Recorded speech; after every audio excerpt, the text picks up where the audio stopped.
365일 건강하게 사는 방법을 알려드리는 100세 시대의 건강지침서. 여러분 안녕하세요. 건강365 유시연입니다. 그리고 저와 함께 항상 건강365를 함께하는 파트너 건강지킴이 허미라 씨 나오셨습니다. 안녕하세요. 네, 안녕하세요. 오늘도 함께하겠습니다. 건강지킴이 허미란입니다. 자, 관절염에 대해서는 너무나 많이 들어보셨죠? 광고에도 정말 많이 나오는 말이고요. 근데 관절염 하면 흔히들 관절을 많이 사용해서 걸리는 병인가 보다라고 생각하실 텐데요. 류마티스 관절염은 그렇지가 않다고 합니다. 그런 관절염이 왜 생겨? 궁금하시죠? 그래서 모셨습니다. 류마티스 관절염에 대해서 아주 쉽게 자세하게 설명해 주실 류마티스 내과 전문의 송정수 선생님이십니다. 안녕하세요. 네, 안녕하세요. 류마티스 내과 전문의 송정수입니다.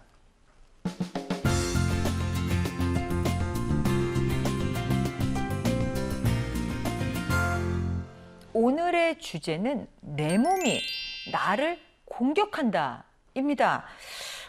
이거 피곤한데 관절염 생겼다는 이런 얘기 들어보신 적 있습니까, 미란 씨?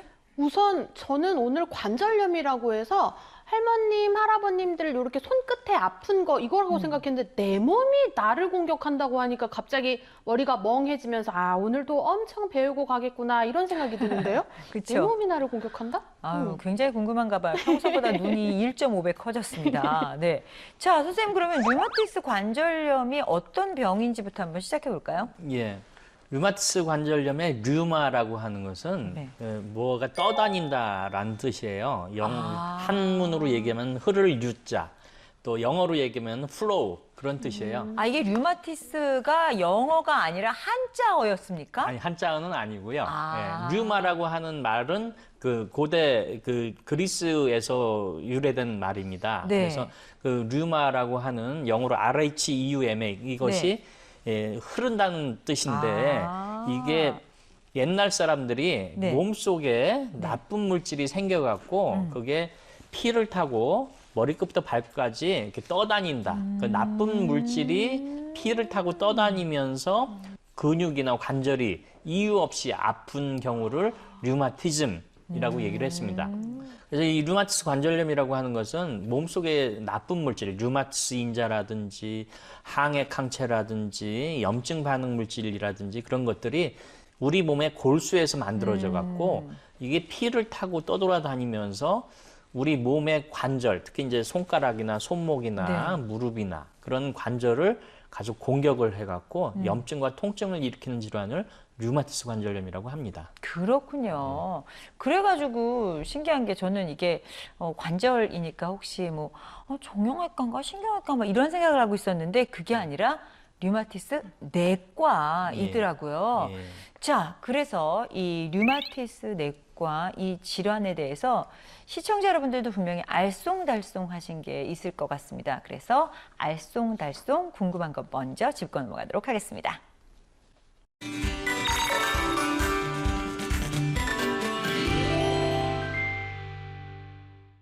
류마티스 관절염에 관한 알쏭달쏭 건강상식 첫 번째부터 가겠습니다.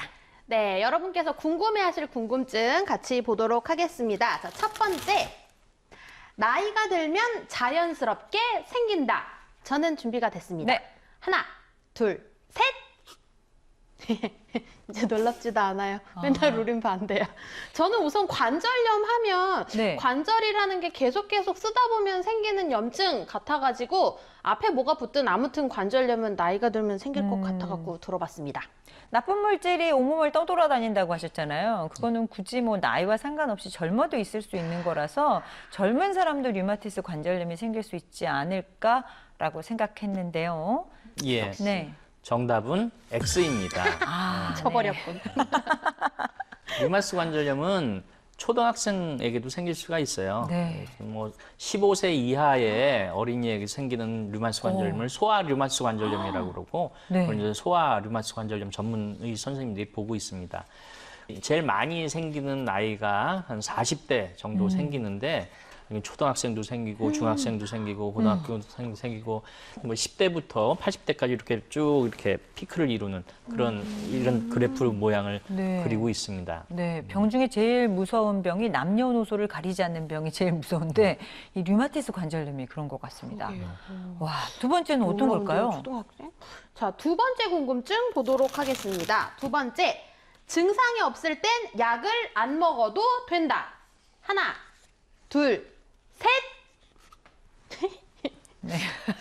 우리 뭐 어떻게 들어가기 전에 짜는 건 아닌데 정말 신기하네요. 네. 저는 우선 증상이 없을 때는 약을 안 먹어도 된다는 게 이게 염증이라고 저는 생각이 들어서 계속 먹어야 되는 불치병 뭐 이런 건 아니니까 증상이 있을 때 먹고 아니면 안 먹고 이래도 될 것 같은데 MC님이 저걸 들어서 또 아닌 것 같기도 하고 아무튼 저는 이겁니다. 네. 아닌가? 아니, 워낙 저희가 지난 시간에 통풍은 약이 중요하다라고 말씀을 하셔서 이 류마티스 관절염도 왠지 류마티스 관절염도 이 약이 중요하지 않을까.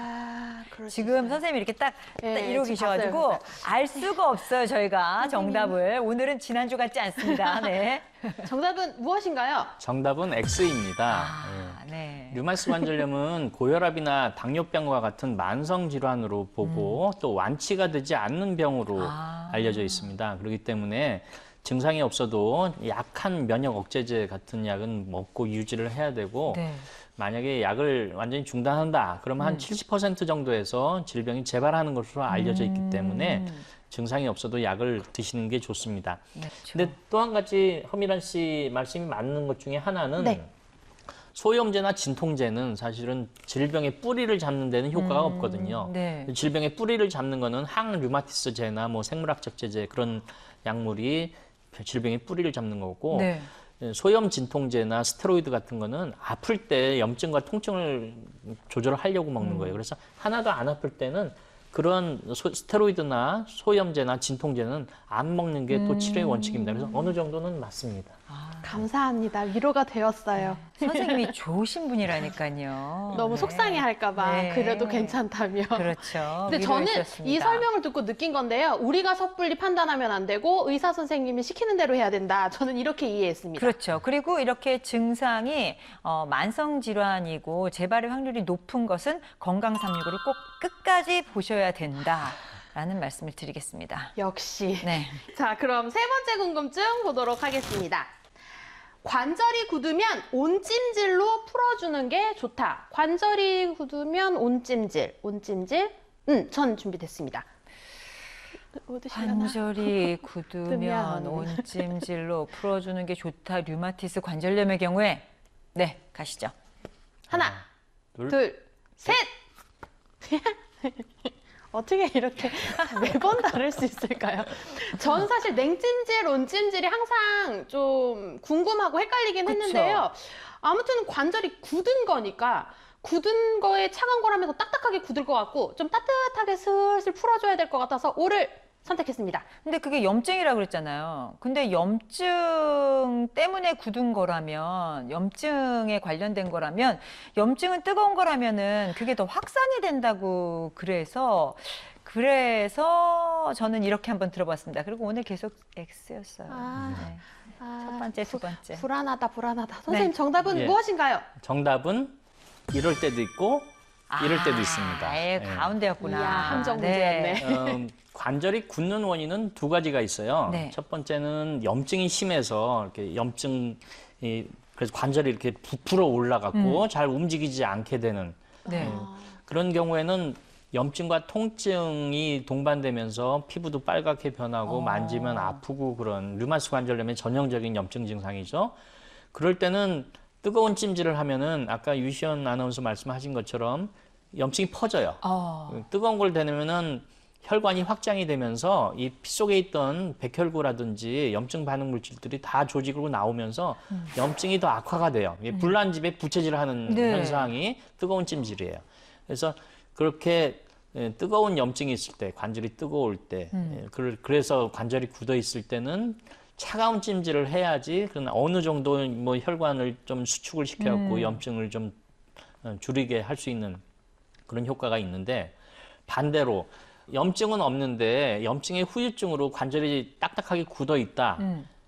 그리고 피가 잘 안 통해서 뭐 무릎이라든지 손가락이라든지 그런 데가 차고 시리다. 네. 그런 경우에는 또 뜨거운 찜질을, 온찜질을 해줘서 또 이 피순환도 잘 되게 해주고 근육이 뭉친 것도 좀 풀어주게 하고 네. 그래야 됩니다. 그래서 잘 구분을 하는데 냉찜질을 하냐 온찜질을 하느냐 구분할 때 뜨거운 관절에는 냉찜질, 차가운 관절에는 온찜질 아하. 그렇게 하는 게 좋습니다. 네. 제가 류마티스 관절염을 내가 나를 공격하는 병이라고 이야기를 했잖아요. 예. 이게 무슨 뜻인지 좀 풀어주셨으면 좋겠어요. 네.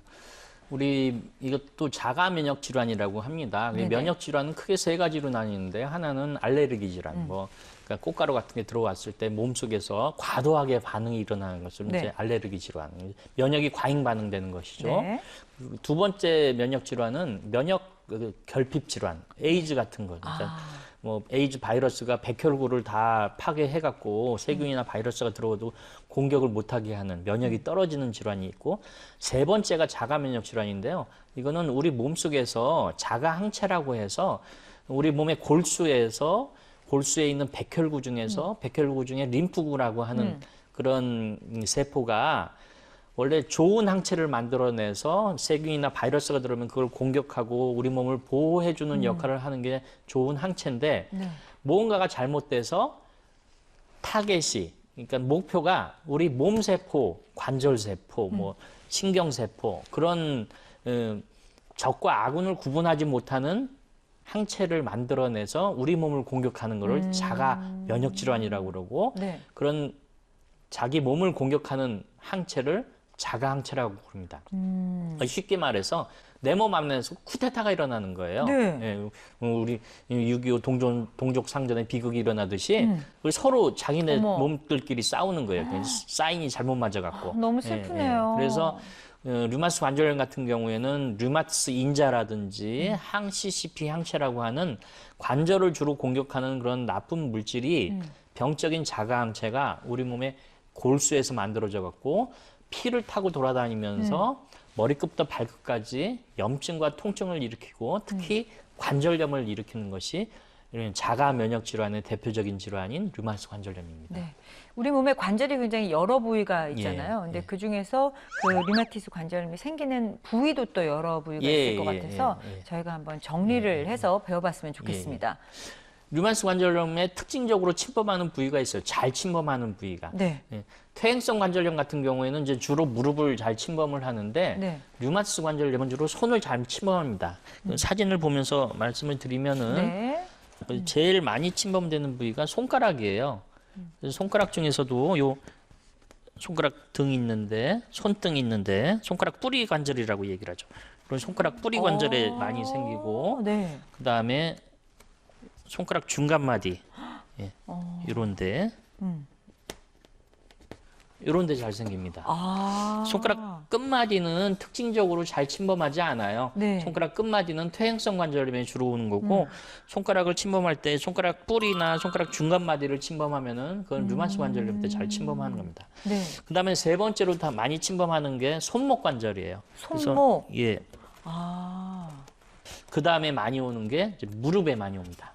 무릎. 예, 그래서 이렇게 네. 무릎에 잘 침범을 하게 됩니다. 네. 그 다음에 이제 발가락에도 잘 오는데요. 발가락은 주로 끝에 쪽에. 새끼 발가락? 예. 퇴행성 관절염은 좀 엄지발가락에 주로 많이 오는데 네.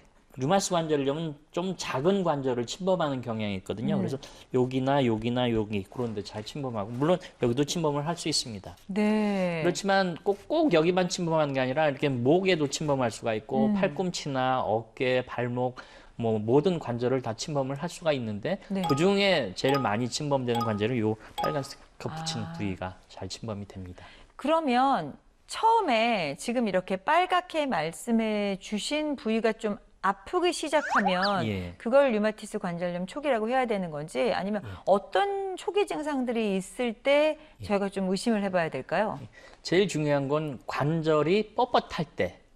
관절이 아침에 일어날 때 뻣뻣해요. 관절이 좀 잘 안 쥐어지고 뭐 뻑뻑한 느낌이 있다. 이게 이제 1시간 이상 지속된다. 네. 그러면 이 관절 안에 물 성분이 좀 많이 들어가서 뻑뻑한 거고, 물 성분이 관절에 많이 들어가는 것은 관절염의 초기 소견이거든요. 네. 그래서 이렇게 손이 뻑뻑하고 또 좀 더 심해지면 손가락 마디가 아파질 수가 있고, 또 염증을 일으키는 물질이 이 머리끝부터 발끝까지 피를 타고 돌아다니면서 관절 외 증상이라고 해서 피로감, 근육통, 네. 또 식욕부진, 우울증, 네. 뭐 그래서 꼭 감기 걸린 것 같은 느낌이 들어요. 그래서 처음엔 감기약 먹고 이렇게 좀 나아지기도 하고 그러다 또 재발하기도 하고 그런 경우가 꽤 많습니다. 그래서 그냥 처음에 이게 왜 류마티스 관절염이 아닐까라고 의심할 거는 손이 뻣뻣한 증상, 그다음에 손가락 마디가 아픈 증상, 그다음에 근육통, 관절통, 피로감 그런 거 올 때 혹시 류마티스가 아닌가 하고 생각을 해보셔야 됩니다. 네.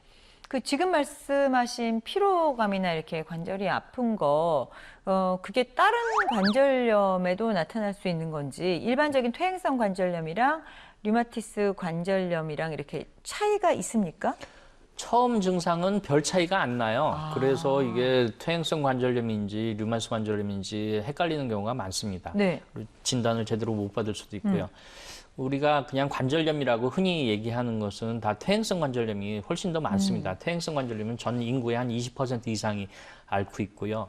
그 증상도 주로 이제 관절이 뻣뻣하고 아픈 거 똑같이 시작을 합니다. 손가락이 뻣뻣하고 아프고 무릎도 뻣뻣하고 네. 아프고 또 좀 피로감도 좀 있을 수가 있고, 그렇지만 퇴행성 관절염은 이게 연골이 닳아서 생기는 노화에 생기는 거라서 뭐 50대 이후에 많이 생기고, 또 예후가 좋아요. 그런 경우는 뭐 생명을 위협하거나 그런 경우가 별로 없지만은 류마티스 관절염 같은 경우는 나중에 뭐 입도 마를 수가 있고 눈도 마를 수가 있고 피로감도 심할 수가 있고 폐도 딱딱해질 수가 있고 콩팥도 나빠질 수 있고 그래서 나중에 생명을 앗아갈 수도 있는 병이거든요. 네. 그래서 이게 초기에 감별 진단하는 것이 굉장히 중요합니다. 그럼 이게 일어났는데 손이 좀 1시간 이상 뻣뻣한 증상이 지속된다거나 그러면 일단은 전문의를 찾는 것이 좋을 것 같은데, 그렇죠. 그러면 이 류마티스 관절염이 초기에 발견이 되면 예. 초기에 이렇게 딱 잡을 수가 있습니까? 그래서 예. 많이 호전이 되고 뭐 혹시 예. 완치도 될 수 있는 것인지. 예.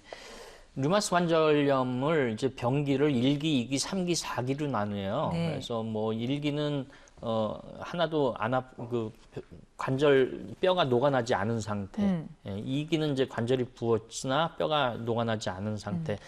3기가 이제 뼈가 좀 녹아나고 4기는 뼈가 완전히 붙어버린 경우 그렇게 엑스레이를 가지고 1기, 2기, 3기, 4기로 나누는데 1기면은 뼈에 손상이 없기 때문에 제때 잘 치료를 하면 완전히 정상으로 돌아올 수가 있습니다. 네.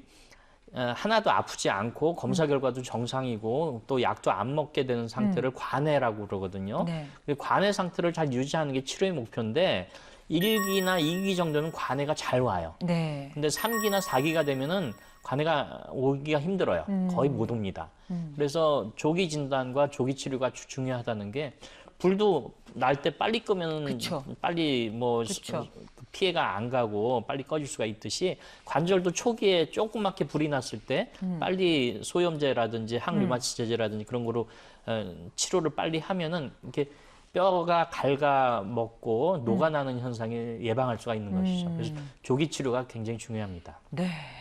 아니 저는 그냥 관절염이라고 그래가지고 관절에 염증 있는 병 중에 하나겠구나 생각을 했는데 자가 면역 질환이라고도 하시고 아까 OX 퀴즈에서도 봤듯이 약도 꾸준히 계속해서 먹어야 되는 질병이다 보니까 그냥 조금 아픈 거야 나이 들어서 그런가 봐가 아니라 바로 치료를 들어가서 예. 진료를 받고 치료를 해야 될 것 같은데 그럼 또 시청자 여러분들이 치료법이랑 예후 증상이 어떤지도 궁금해 하실 것 같아요. 예, 병원 예. 가면 어떤 치료법이 있는 건가요? 류마티스 관절염의 치료는 크게 뭐 약물 치료, 네. 약으로 하는 치료 있고, 그다음에 물리 치료, 물리 치료하는 방법 있고, 그다음에 수술하는 치료, 그다음에 주사로 맞는 주사 치료, 네. 그 여러 가지 방법이 있습니다. 근데 그 중에 제일 중요한 거는 약물 치료예요.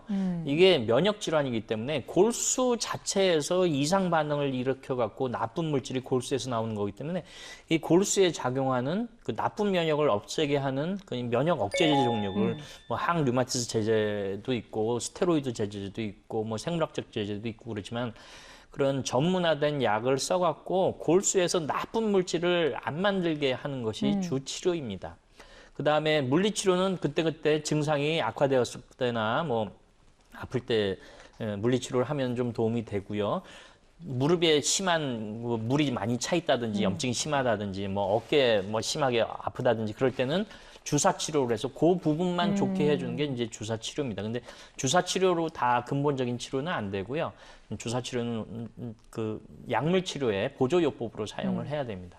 근데 이도 저도 안 되고 뭐 관절에 심하게 변형이 와서 걷지를 못한다든지 손가락 변형이 심해서 뚜껑도 잘 못 닫고 그런다. 그런 경우에는 이제 정형외과에 의뢰해서 같이 수술을 받아서 관절을 다시 정상화시키는 수술까지 들어갈 수가 있는데 이런 방법 중에 가장 중요한 게 바로 약물 치료입니다. 네. 이게 또 만성 질환이다 보니까 치료와 함께 좀 뭐 바른 생활 습관 이런 것들도 병행돼야 되는 게 아닌가 싶어서 그 류마티스 관절염에 좋은 그 관리법, 생활 습관 이런 거 있으면 알려주시죠. 첫 번째는 흡연이에요. 담배. 담배를 많이 피면 여러분들 뭐 폐암 많이 걸리고 후두암 많이 걸리고 뭐 방광암 걸리고 췌장암 걸리고 그래 암에 대해서는 잘 알고 계신데 그 흡연이 류마티스 관절염을 일으키거나 악화시킨다는 얘기는 처음 들어보시죠? 네. 근데 한 10년 전부터 이 흡연이 류마티스 관절염을 일으키거나 또 악화시킨다. 그리고 약에 대한 내성을 일으킨다. 라고 하는 논문들이 계속 발표되고 있습니다. 그래서 류마티스 관절염 환자들은 절대 담배를 이제 피우시면 안 되고 피우던 사람은 끊어야 되고 두 번째는 이제 치주염이 잘 생기면 치주염을 일으키는 균이 면역계를 혼동을 시켜갖고 자가 항체를 만들어낸다는 그런 연구 논문이 나왔습니다. 그래서 치주염을 일으키지 않게 이렇게 양치질을 잘 해야 되고 또 그 치과에 가서 스케일링 같은 것도 자주 하셔서 구강 건강을 잘 유지하시는 게 중요합니다. 또 한 가지 최근에 나온 보도에 의하면은 뚱뚱하신 분들, 뚱뚱하신 분들이 류마티스 관절염 치료에 잘 안 듣는다. 약물에 대한 내성이 잘 생긴다라고 하는 보도들이 있어갖고 일단 술, 담배 하지 마시고 그다음에 치아 건강, 구강 건강 잘 유지하시고 또 비만하지 않게 열심히 운동하고 건강하게 자기 이상 체중을 유지하는 것이 중요합니다. 네. 미란 씨 오늘 뭐 하면서 많이 놀라는 것 같던데. 우선 관절염이라고 해서 그냥 이름 안에 있는 것 때문에 제가 그냥 흘려듣기도 했던 것 같고 사실 뭐 엄마, 아빠, 할아버지, 할머님들 그냥 뭐 손발 아프다, 무릎 아프다 하면 에이 그냥 연세 드셔서 했는데 이게 그냥 나이가 드는 과정 중에 하나가 아니라 질병일 수도 있으니까 꼭 병원 가서 진단을 받아야겠다는 생각이 들었습니다. 네. 마지막으로 그 류마티스 관절염 때문에 고생하시는 분들이나 주변에 환자가 있는 분들에게 조언 한 말씀 해주신다면요. 예. 류마티스 관절염은 어느 정도 한계가 지나가면은 되돌아오지가 못해요. 근데 뭐 1기라든지 초기 2기라든지 그런 경우는 정말 행복한 삶을 다시 찾을 수 있게 되거든요. 그래서 조기 진단과 조기 치료가 가장 중요합니다. 근데 이제 여러 가지 이유로 뭐 살다가 바빠서 뭐 병원에 못 간다든지 뭐 약 먹으면 좋아지니까 또 그냥 약 먹고 또 병원 가면 검사도 많이 하고 약도 비싸고 그러니까 뭐 그냥 고양이나 삶아 먹고 고양이를 삶아 지네나 뭐 볶아서 먹고 뭐 그런 민간요법으로 네. 하다가 치료 시기를 놓쳐서 관절 변형이 더 심화되고 돌아오지 못할 강을 건너게 되는 경우가 종종 있습니다. 그래서 조기 진단과 조기 치료가 가장 중요하다고 생각됩니다. 네. 그 민간요법보다는 일단 그 전문의를 찾아서 상담을 하시는 게 일찍 상담하시는 게 제일 중요하다는 말씀이었습니다. 오늘 류마티스 관절염에 대해서 여러 가지 송정수 선생님과 함께했습니다. 선생님 고맙습니다. 네, 감사합니다.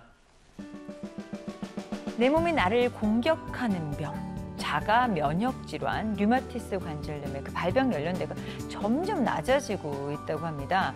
그 성공하는 사람들의 습관, 돈 되는 습관처럼 요즘 습관하고 관련한 책들이 참 많잖아요. 그런 것처럼요. 오늘부터는 내 몸 건강에 필요한 습관에 대해서 하나씩 메모를 해보면 어떨까 하는 생각을 해봤습니다. 내 건강은 오직 나만이 지킬 수 있으니까 말입니다.